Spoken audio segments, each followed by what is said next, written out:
Kami, mahasiswa UIN Raden Fatah Palembang, Fakultas Ekonomi dan Bisnis Islam, Program Studi Manajemen Zakat dan Wakaf.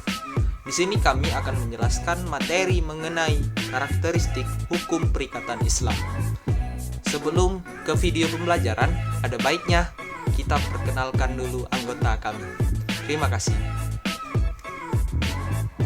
Assalamualaikum warahmatullahi wabarakatuh. Perkenalkan, nama saya Ahmad Junaidi, NIM 19 10 60 40 10. Assalamualaikum warahmatullahi wabarakatuh.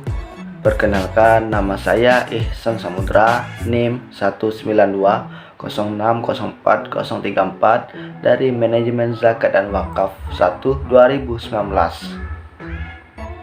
Bismillahirrahmanirrahim. Perkenalkan, nama saya Royke Surahman dengan NIM 1920 60 40 23. Karakteristik hukum perikatan Islam. Terdapat berbagai pandangan mengenai pembagian atau pengelompokan aspek-aspek hukum dalam Islam. Pertama, menurut Muhafah Ahmad Az-Zarqa, 1. Hukum-hukum yang berhubungan dengan peribadatan. Contohnya, sholat, puasa, haji, dan bersuci dari hadas. 2. Hukum-hukum yang berhubungan dengan tata kehidupan keluarga, seperti perkawinan, perceraian, dan hubungan keturunan. Ketiga, hukum-hukum yang berhubungan dengan pergaulan hidup dalam masyarakat mengenai kebendaan. Contohnya, perjanjian jual beli, sewa menyewa, dan utang piutang. Yang keempat, hukum-hukum yang berhubungan dengan tata kehidupan bernegara. Contohnya, berhubungan penguasa dengan rakyat dan pengangkatan kepala negara. 5. Hukum-hukum berhubungan dengan kepidanaan. Contohnya, jenis-jenis perbuatan pidana dan ancaman pidana. 6. Hukum-hukum yang mengatur hubungan antar negara. 7. Akan menjelaskan materi yang selanjutnya, yaitu hubungan antara hubungan perikatan Islam, hukum Islam, dan hukum agama Islam. Hukum perikatan Islam yang merupakan bagian dari hukum Islam di bidang fikih muamalah bersumber dari ajaran agama Islam yang terdiri atas 3 kerangka dasar agama Islam, yaitu iman, ihsan, dan Islam. Dasar-dasar hukum yang terdapat dalam Al-Quran dan hadis Nabi Muhammad SAW yang merupakan syariat dirumuskannya pemahamannya oleh ahli fikih dan dituangkan ke dalam kitab-kitab fikih yang kemudian disebut sebagai hukum syariat. Dan salah satu bagian dari hukum syariat adalah hukum perikatan Islam yang peraturannya diperincikan terdapat pada undang-undang seperti Undang-Undang Nomor 21 Tahun 2008 tentang Perbankan Syariah. Adapun C, prinsip dan dasar hukum perikatan Islam.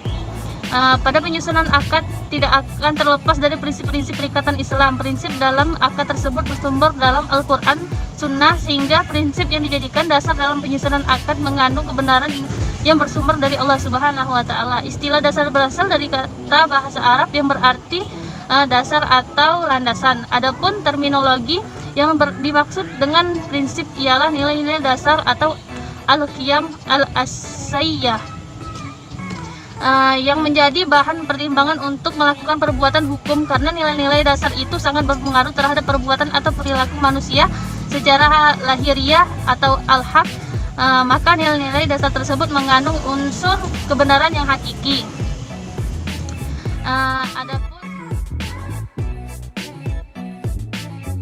Baiklah, materi selanjutnya saya akan sampaikan. D. Landasan hukum perikatan Islam. 1. Landasan hukum yang asasi, bahwa sumber hukum itu ada 2, yaitu Al-Quran dan Al-Hadis. A. Karakteristik dan kandungan Al-Quran. 1. Al-Quran adalah perkataan Allah Subhanahu wa Ta'ala dalam Al-Quran. Allah menyampaikan aturan dan pedoman bagi kehidupan manusia. 2. Al-Quran diriwayatkan secara mutawatir. Maksudnya, Al-Quran bersumber dari Allah itu bersifat pasti dan tidak ada keraguan. 3. Berbahasa Arab. karena bahasa Arab memiliki kelebihan dari bahasa-bahasa yang lain dari aspek balaghah dan kelengkapan. Adapun kandungan Al-Quran dan Al-Hadis yaitu: 1. Ketentuan tentang akidah, 2. Akhlak dan etika, 3. Ketentuan tentang kehidupan sehari-hari. Yang membedakan Al-Quran dan Al-Hadis adalah kedudukannya sebagai penjelas atau menjelaskan ketentuan yang baru yang belum ada dalam Al-Quran. B. Karakteristik dan ragam Al-Hadis. Adapun hadis adalah setiap perkataan, perbuatan atau ketetapan yang bersumber dari Rasulullah Shallallahu Alaihi Wasallam. Dari jenis aspek hadis yang bersumber dari Rasulullah Shallallahu Alaihi Wasallam, hadis itu terbagi 3, yaitu 1. Perkataan Rasul, 2. Perbuatan Rasul, 3. Ketetapan Rasul, 2. Landasan hukum yang lain. Sebelumnya telah dikemukakan bahwa hukum Islam merupakan sapaan ilahi. Jika kita telaah sumber-sumber hukum tambahan di atas, maka bisa kita simpulkan 2 hal penting sebagai berikut. A. Dalil-dalil tersebut di atas itu tidak berdiri sendiri sebagai sebuah dalil, tetapi harus bersandar pada nas Al-Quran atau Al-Hadis secara tidak langsung. Misalnya tentang harga P sebagai rujukan dalam peraturan harga berdasarkan urf sebagai dalil dan dasar hukum. B. Jika ditelaah dalil-dalil tersebut di atas adalah pengewanjatahan dari maslahat. Maslahat adalah memenuhi dan melindungi kebutuhan setiap individu. Urtuja merupakan tradisi para pelaku pasar menunjukkan bahwa kebiasaan mereka tersebut adalah kebutuhannya. Syahduz zari'ah adalah hal yang membahayakan atau menghilangkan kebutuhan. Kias adalah menyamakan hukum antar fard dan karena unsur kemaslahatan. Ijma pada masa kini bisa dibedakan menjadi ijma formal dan ijma persuasif.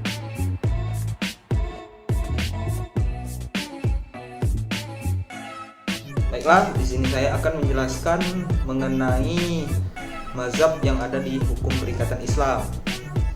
Jadi mazhab yang ada di hukum perikatan Islam itu dibagi menjadi 4, yaitu mazhab Hanafi, mazhab Maliki, mazhab Syafi'i, dan mazhab Hambali. Yang pertama yang akan saya jelaskan yaitu mazhab Hanafi. Mazhab ini pertama kali muncul di Kufah, di kota Irak, yang diimami oleh Abu Hanifah, seorang ahli hukum berasal dari daerah tersebut. Mazhab ini pertama kali awal perkembangannya yaitu mengajarkan tentang hukum yang berorientasi rasional. Yang kedua, mazhab Maliki. Mazhab ini lahir di kota Madinah yang diimami oleh Imam Malik yang lahir dan meninggal di kota tersebut. Di samping sebagai ahli hukum, Imam Malik ini terkenal juga sebagai ahli hadis. Karyanya yang terkenal salah satunya yaitu Al-Muwatta. Yang ketiga yaitu mazhab Syafi'i. Mazhab ini diimami oleh Imam Asy-Syafi'i yang lahir di Gaza, Palestina. Masa kecil Imam Asy-Syafi'i dibawa ke Mekah dan belajar kepada Imam Malik sampai Imam Malik meninggal. Ia banyak melakukan perjalanan ke berbagai negara Islam untuk mendalami ilmunya, dan juga ia beberapa kali mengunjungi Baghdad dan belajar kepada murid-murid Abu Hanifah. Yang keempat, mazhab Hambali. Mazhab ini diimami oleh Ahmad ibnu Hambal yang lahir di Baghdad dan meninggalnya di kota yang sama. Seperti Imam Malik, Ahmad ibnu Hambal di samping sebagai ahli hukum, ia juga sebagai ahli fikih serta ahli hadis. Karyanya yang terkenal yaitu kitab himpunan hadisnya Al-Musnad. Oke, mungkin itu saja yang bisa saya jelaskan dan kelompok kami jelaskan. Apabila ada yang kurang, kami mohon maaf. Kepada Allah kami mohon ampun. Di video ini semoga kalian bisa mendapatkan ilmu yang banyak serta manfaat bagi kalian. Terima kasih. Wassalamualaikum warahmatullahi wabarakatuh. Terima kasih.